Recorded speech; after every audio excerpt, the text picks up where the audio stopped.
Bonjour à tous, aujourd'hui chapitre 14, quels autres moyens de communication pour l'entreprise. Donc on va essayer de découvrir les moyens médias, le hors média et qu'est-ce qu'il y a dans le hors média ou le marketing direct. Donc vos objectifs ils sont très simples, c'est analyser la communication média, la communication hors média, analyser et arriver à mettre en place une promotion, arriver à mettre en place une communication en dehors des médias. Donc ça c'est surtout pour votre projet. Ça c'est ce que vous ferez tranquillement à partir d'ici.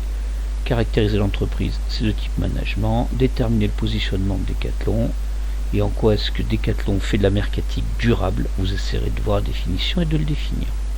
Je vous ai mis des sources qui sont ici. Vous pouvez CTRL-clic pour y aller. Donc voici les différentes sources. Ici ce sont les médias.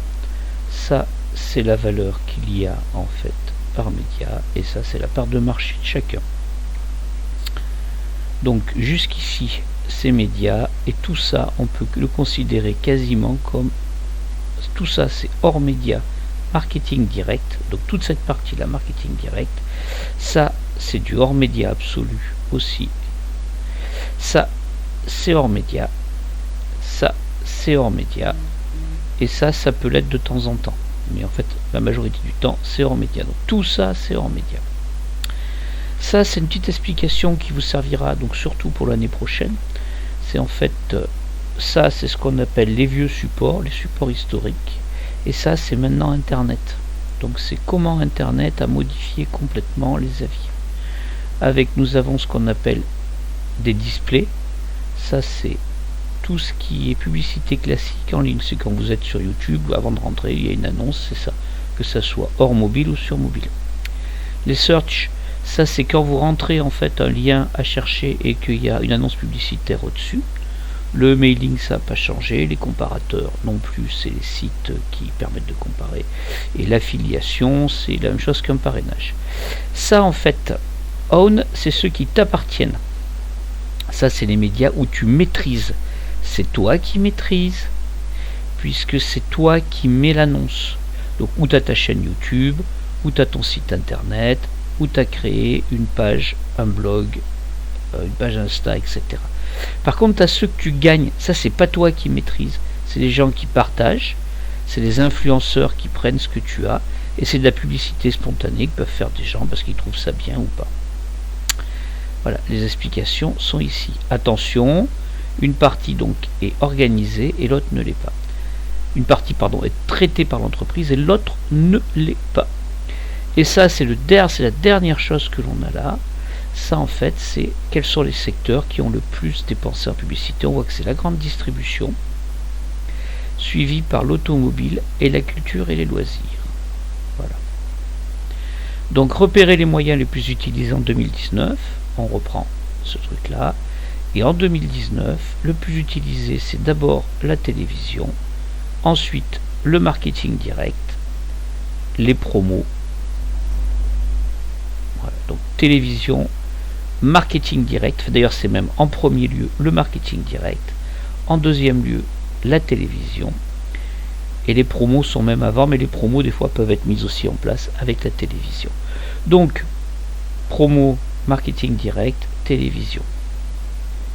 Que de la masse pour la télévision et ensuite ceux qui sont autrement.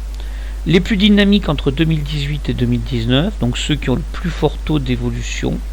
Et quand on regarde le cinéma, bon, ça ne veut pas dire grand chose, hein, les chiffres sont très petits. Donc là, le plus dynamique, ça serait le cinéma. Ce qui augmente le plus, la publicité sur lieu de vente,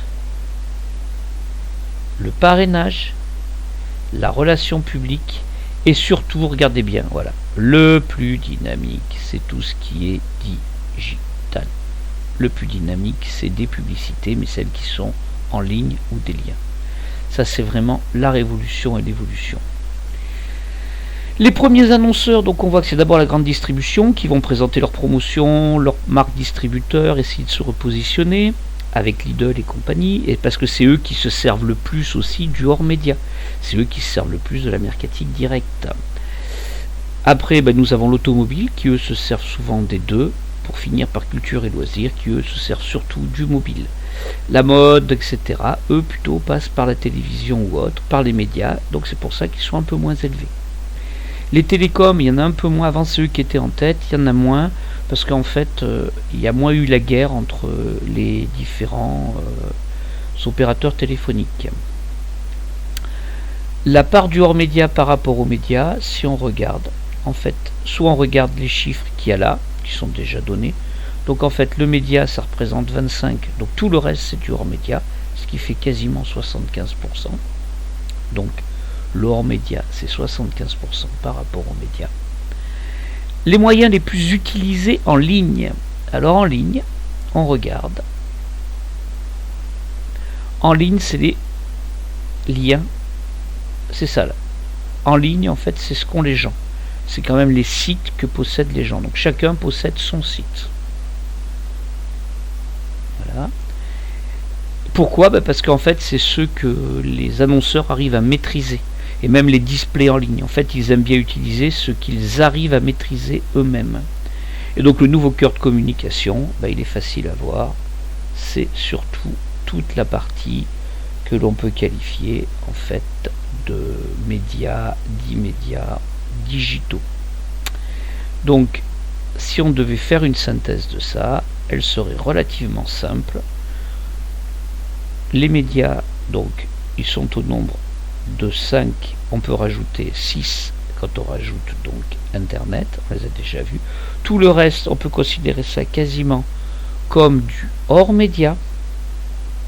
Une partie de ces médias, donc une partie de tout ce qu'on fait est contrôlée par nous-mêmes et une partie ne l'est absolument pas.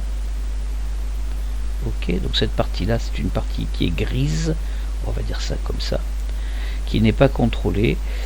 Et les plus gros, la plus grosse chose que les gens font, donc soit c'est les achats de displays de liens, soit c'est carrément création de sites.